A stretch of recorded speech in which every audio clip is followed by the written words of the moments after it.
नमस्कार। एक घने जंगल के किनारे एक छोटी सी कुटिया में एक तपस्वी ऋषि रहते थे।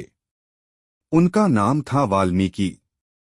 वाल्मीकि एक साधारण इंसान से बदलकर महर्षि बने थे और उनकी जिंदगी में एक ऐसी घटना घटी जिसने न सिर्फ उन्हें प्रेरणा दी बल्कि पूरी दुनिया को एक महाकाव्य दिया, रामायण। एक दिन वाल्मीकि नदी किनारे स्नान करने गए। वहां उन्होंने एक सुंदर क्रौंच पक्षियों का जोड़ा देखा। नर बर्ड और मादा बर्ड प्रेम से चिपके हुए थे, जैसे एक दूसरे के बिना उनका जीवन अधूरा हो। अचानक एक शिकारी ने तीर छोड़ दिया और नर बर्ड को मार डाला।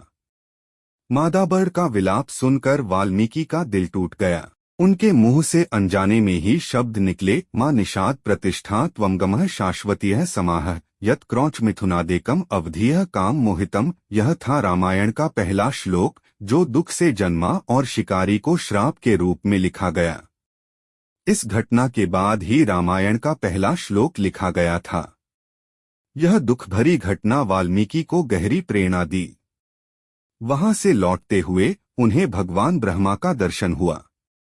ब्रह्मा ने उन्हें आदेश दिया कि वे राम के जीवन की कथा को इसी श्लोक मीटर में लिखें, जो अब तक सिर्फ एक श्राप था, अब एक महाकाव्य बनेगा। ब्रह्मा ने कहा, वाल्मीकि, तुम राम की कहानी लिखो, जो मर्यादा पुरुषोत्तम की मिसाल है। यह काव्य संसार को धर्म, प्रेम और युद्ध का पाठ पढ़ाएगा। इस तरह क्रौंच पक्षियों की घटना और ब्रह्मा की प्रेरणा ने वाल्मीकि को इंस्पायर किया रामायण लिखने के लिए। वाल्मीकि ने अपनी कुटिया में बैठकर इस महाकाव्य को रचना शुरू किया। रामायण, जो वाल्मीकि रामायण के नाम से भी जानी जाती है, यह उसका दूसरा नाम है, में कुल 24,000 श्लोक हैं। यह 7 कांडों में विभाजित है, जो चैप्टर की तरह हैं।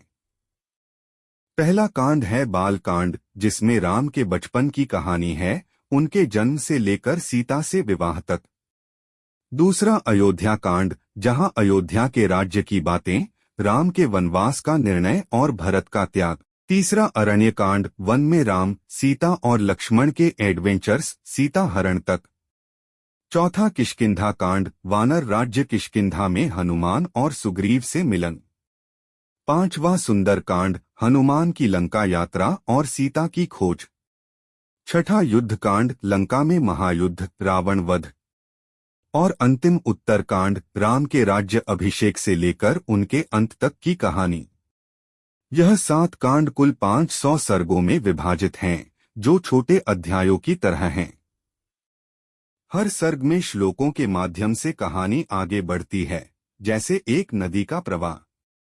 अब सुनो कहानी को थोड़ा और विस्तार से, जैसे एक 5 मिनट की कथा।